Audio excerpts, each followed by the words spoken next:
처음에 이런 말이 나온 것 자체가 말이 안 된다고 생각했습니다. 1, 2세대 실비를 재매입한다는 게 이런 이야기가 나올 수 있을까요? 아마 이런 이야기가 나오는 것 자체가 이해가 안 되고 화가 날 수 있지만 우리가 현실적으로 고민을 해보셔야 할 때입니다. 제가 오늘 어떤 식으로 대비를 해야 할지 영상에서 하나하나 알기 쉽게 설명해 드릴게요. 본 광고는 광고심의 기준을 준수하였으며 유효기간은 심의일로부터 1년입니다. 지금 이 시점에서 가장 핫한 보험 주제라고 하면 아마 5세대 실비보험이 아닐까 생각이 듭니다. 대한민국 국민 중 무려 3,596만 명이 가입한 실손보험, 이제 또 한 번 대대적인 개편을 앞두고 있는데요. 특히 실비보험의 재가입 주기가 다가오시는 분들은 몇 년 뒤에는 자동으로 재가입이 되어 변경이 되니 지금부터 제대로 알고 준비하시는 게 중요할 겁니다. 그리고 또 현재 실비보험 1세대, 2세대에 가입하고 계신 분들이 왜 논란이 되고 있는지, 보험회사랑 정부가 들썩이고 있는 내용이 뭔지 자세하게 알아보도록 하겠습니다. 실비보험이 어떤 방향으로 바뀔 예정인지 자세하게 알고 싶다면 오늘 영상 끝까지 시청 부탁드리겠습니다. 일단 기본부터 정리하고 갈게요. 실비보험은 한 번 가입하면 평생 갖고 가는 보험이 아니에요. 왜냐하면 주기적으로 보험료가 오를 수도 있고 보장이 축소되어 바뀔 수도 있으며 심지어는 계약 자체가 끝날 수도 있습니다. 그래서 내가 지금 어떤 실비보험을 갖고 있느냐에 따라 미래에 부담해야 할 병원비가 아예 달라질 수 있는 건데요. 또한 최근 정부에서 보험회사와 함께 준비 중인 것이 있는데 그것은 바로 5세대 실비보험입니다. 지금까지 실비보험은 1세대부터 시작해서 현재 판매하고 있는 4세대 실비보험까지 나눠져 있으며 가입 시기마다 보장 내용과 구조가 아예 다릅니다. 특히 2세대 실비보험을 가입하신 분들이라면 오늘 내용이 정말 중요한 게 2013년 4월 이전에 가입하신 분들과 그 이후에 가입하신 분들의 미래의 결과가 아예 달라질 수 있다는 점에서 오늘 내용을 꼭 제대로 숙지를 하셔야 합니다. 실비보험은 우리나라에서 제2의 국민건강보험이라고 부를 만큼 우리나라에서 정말 많은 분들이 가입하신 가장 대표적인 보험입니다. 병원비에서 자기부담금을 제외한 나머지를 돌려주는 보험으로 기본 중에 가장 기본이고 정말 많은 혜택을 받을 수 있는 보험인 거죠. 특히 국민건강보험에서 보상이 안 되는 비급여 치료비를 실비에서 대신 보상을 해주니 그 무엇보다 정말 중요하다고 생각합니다. 그래서 자잘한 금액부터 생각지도 못한 큰 사고나 병에 걸려서 병원비가 많이 들어가는 분들에게 실질적으로 아주 큰 도움이 되는 민간보험인 거죠. 제가 앞에서 1세대부터 4세대까지 조건이 다르다고 했는데 세대별로 실비보험의 조건을 보자면 2009년 9월까지 가입한 실비는 1세대 실비라고 불리며 해당 실비는 통원 시 자기부담금 5,000원 또는 만원 공제 후 전액을 보상해주고 이번 시에는 본인 부담금이 없다는 장점이 있습니다. 2009년 10월부터 2017년 3월까지 가입한 실비는 2세대 실비보험이라고 부르는데 자기부담금은 선택형 기준 급여, 비급여 10% 공제 또는 급여 10%, 비급여 20% 공제 이후 보상해주는 실비로 판매되었습니다. 2017년 4월부터 2021년 6월까지 판매한 3세대 실비보험은 착한 실비라고 불렸고 선택형 기준 자기부담금은 급여 10%, 비급여는 20%였으며 이때부터 3대 비급여 특약인 MRI, 도수치료, 비급여 주사가 따로 분리가 되었습니다. 해당 항목은 자기부담금이 30% 공제입니다. 마지막으로 2021년 7월부터 현재까지 판매하는 실비보험은 4세대 실비보험으로 불리며 자기부담금은 급여 20%, 비급여 30% 공제 이후 보상이 됩니다. 근데 여기에서 중요한 게 바로 재가입 주기인데요. 1세대 실비보험은 재가입 주기가 없어서 현재 조건으로 평생 유지할 수 있다는 장점이 있습니다. 그리고 3세대 실비보험은 재가입 주기가 15년, 4세대 실비보험은 재가입 주기가 5년입니다. 재가입 주기가 되면 실비가 현재 판매하고 있는 실비로 강제로 전환이 된다는 거죠. 그리고 여기에서 문제의 중심에 있는 2세대 실비보험이 있습니다. 2013년 3월까지 판매한 2세대 실비보험은 15년 재가입 주기가 없지만 2013년 4월부터 2017년 3월까지 판매한 실비보험은 15년 재가입 주기가 존재합니다. 같은 2세대 실비보험이라고 하더라도 내가 가입한 시기에 따라서 15년 뒤에 강제로 전환이 될 수 있다는 거죠. 이걸 그동안 제대로 모르셨다가 시기가 다가왔을 때 큰 충격을 받을 수 있을 거예요. 그런데 거의 대다수가 이 재가입 주기에 대해서 대수롭지 않게 생각하시는 분들이 많은 것 같아요. 이 부분도 이해가 되는 게 재가입 주기가 있는 2013년 4월에 판매한 2세대 실비도 15년이 되려면 2028년 4월이 되어야 하거든요. 오히려 2021년 7월에 판매를 시작한 4세대 실비보험이 2026년 7월에 첫 재가입 주기가 오게 됩니다. 아무도 겪어보지 못했기 때문에 이때에는 많은 혼란이 있을 것으로 예상이 되고 있습니다. 이 부분은 또 새로운 소식이 알려진다면 그때 차근차근 안내해 드리겠습니다. 그리고 이제 5세대 실비보험에 대해 이야기를 해볼 텐데요. 올해 말이나 내년 초쯤에 정식으로 출시가 될 예정이며 지금까지와는 아예 다른 새로운 구조로 등장하게 됩니다. 가장 큰 변화는 질병을 중증과 비중증으로 나뉜다는 것인데요. 쉽게 말해 비급여 보장을 강하게 줄이겠다는 취지가 담겨 있다고 보여집니다. 예전에는 병원에 가서 도수치료든 MRI든 비급여 치료라고 하더라도 실비보험의 90%, 80%, 70%를 보장해줬는데 이제는 아니라는 거죠.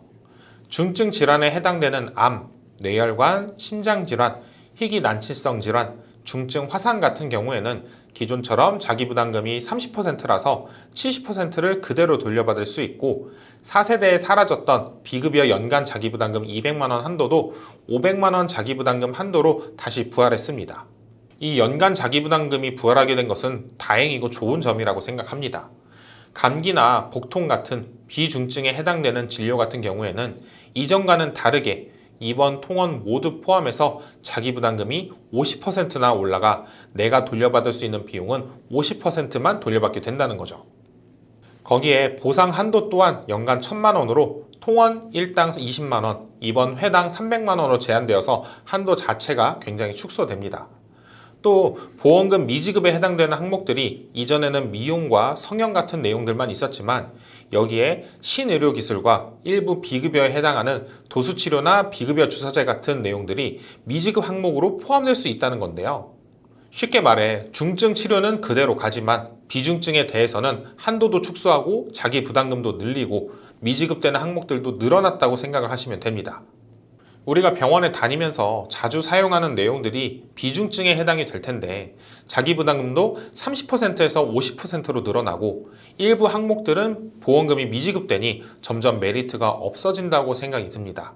다시 한번 간단히 정리를 해보면 4세대 실비보험과 5세대 실비보험을 비교했을 때 급여는 큰 차이가 없고 비급여는 5세대의 중증과 비중증으로 나뉘는 게 가장 큰 차이일 겁니다. 그리고 중증에 대해서는 한도나 자기부담금은 변동이 없지만 4세대에서는 비급여에 빠져있는 연간 자기부담금 한도가 생겨 이 부분은 오히려 좋아진 게 맞습니다. 하지만 비중증에 대해서가 문제인데요. 한도도 연간 최대 1,000만 원에 통원 일당 20만 원, 입원 회당 300만 원으로 제한되고 자기부담금도 50%로 늘어나며 일부 비급여에 대해서는 보험금 미지급으로 변동이 될 수 있다는 점이 가장 큰 변화인 것 같습니다. 그럼 여기에서 질문을 하나 드릴게요.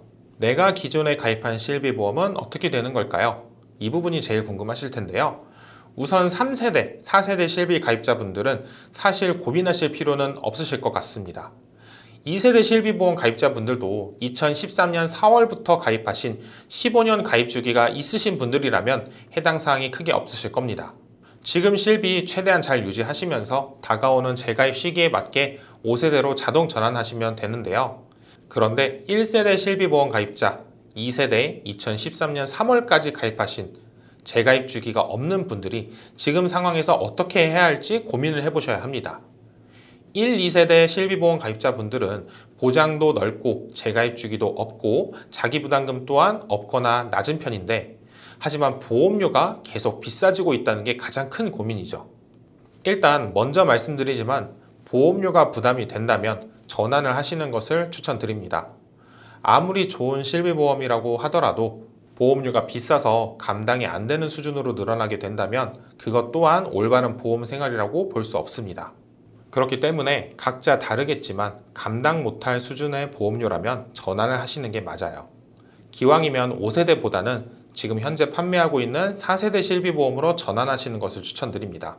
물론 4세대도 5년 재가입 주기가 있긴 하지만 4세대 실비보험도 충분히 보험료가 저렴하고 일부 비급여 치료에 대해서도 제약이 없습니다. 또한 자기부담금도 1세대, 2세대보다는 높아지겠지만 5세대만큼은 아니니까 4세대로 전환을 하시는 것을 추천드리고요.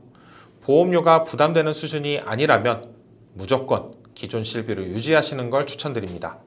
그리고 혹시나 2세대 실비보험을 가입하신 분들 중 15년 재가입 주기가 있고 보험료가 부담되시는 분들이 있다면 이분들 또한 4세대 실비보험으로 전환을 고려해 보시는 것을 추천드립니다.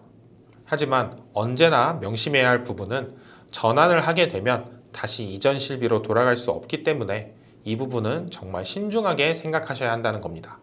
그리고 실비보험이 아예 없으신 분들은 현재 4세대 실비보험이 판매 종료되기 이전에 4세대로 가입하시는 것을 추천드립니다. 지금까지 제 경험상 실비를 갖고 있으면서 진짜 별로다, 실패한 보험이다 라고 생각하는 분들이 정말 거의 안 계실 정도로 누구나 꼭 필요한 보험이기 때문에 실비만큼은 꼭 가입해 두시는 걸 추천드립니다. 그리고 혹시나 보험사들이 1세대, 2세대 실비를 재매입하겠다는 이야기를 들어보셨나요? 보험회사와 계약자가 합의에 따라 일정 금액을 보상을 받고 기존 계약을 해지 및 신규 실손보험으로 전환을 할 수 있게 하는 시스템으로 기존 재가입 주기가 없는 1, 2세대 실비보험에 대해 계약을 종료하는 방식을 이야기하는데요. 이게 처음에는 법을 바꿔서 강제적으로 전환하는 방식을 정부와 보험사가 협의를 한다는 겁니다. 저는 처음에 이 이야기를 들었을 때 너무 황당했는데 이 부분은 계약자들이 원하는 경우에 전환이 가능한 걸로 결정되었으니 큰 걱정은 안 하셔도 될 것 같습니다. 하지만 언제나 1, 2세대 실비보험을 가입하신 분들은 이런 정책이나 신규 내용들이 나올 수 있으니 해당 부분에 대해서 꾸준하게 관심을 가질 필요가 있을 것 같아요. 그리고 또 주요 비급여 분쟁 조정 기준에 대한 부분도 마련될 예정인데요. 이 비급여의 보상 기준을 구체적으로 마련할 예정이라고 합니다. 분쟁 조정 기준은 치료 목적 여부 등에 대한 합리적인 판단을 위한 기준으로 5세대 실비보험뿐만 아니라 기존 1세대에서 4세대 실비보험도 모두 적용이 된다고 합니다. 아무래도 비급여 치료에 대한 분쟁이 많다 보니 이러한 구체적인 기준을 세우고 보험회사와 고객들과의 분쟁을 줄이겠다는 취지인 것 같네요. 이번 5세대 실비보험은 부담스러운 실비보험의 보험료를 줄이고 국민들의 부담이 감소하여 보험료 체계를 잡아가는 데 힘쓴다고 생각이 듭니다. 하지만 우리 소비자들 입장에서는 보험료의 부담이 줄어드는 것보단 보장 내용 축소라던가 보험금 미지급되는 항목, 줄어드는 한도 등 여러 가지 내용들이 아쉽다고 느껴지는 건 사실입니다. 그렇기 때문에 5세대 실비보험에 대한 정확한 판단과 대비가 필요하다고 생각이 드는데요. 오늘 영상을 보시고 5세대 실비보험에 대한 내용이 정리가 되셨을까요? 한 가지 말씀드리고 싶은 건 이게 정말 금방 다가올 상황이라는 겁니다. 보험이라는 게 생각하기에도 어렵고 복잡하고 그냥 가입하고 끝내고 싶지만 이번 실비보험에 대한 정책은 내가 어떤 실비를 가입하고 있느냐에 따라 전략이 바뀌어야 한다고 생각합니다. 또한 시행 자체가 올해 말을 목표로 하고 있듯이 조만간 더 확실한 가이드라인이 나올 것이며 거기에 맞게 우리가 대응을 해야 한다는 거죠. 그러니까 지금 당장은 내가 몇 세대 실비를 가입하고 있는지, 어떤 보장 내용인지, 재가입 주기가 있는지 없는지 꼭 확인해 보시고 보험료를 체크해 보시기 바랍니다. 그리고 보험료가 부담이 된다면 제가 앞에서 말씀드린 내용처럼 진행하시는 걸 추천드려요. 4세대 실비를 전환하시는 거 나쁘지 않다고 생각합니다. 지금까지 5세대 실비보험에 대한 설명과 현재 실비보험을 가입하고 계신 분들의 방향성에 대해 말씀을 드렸는데요. 혹시 영상을 보시고 궁금하신 점이 있으신 분들은 댓글을 남겨주시면 제가 직접 꼼꼼하게 답변 드리도록 하겠습니다. 감사합니다. 본 광고는 광고심의 기준을 준수하였으며 유효기간은 심의일로부터 1년입니다.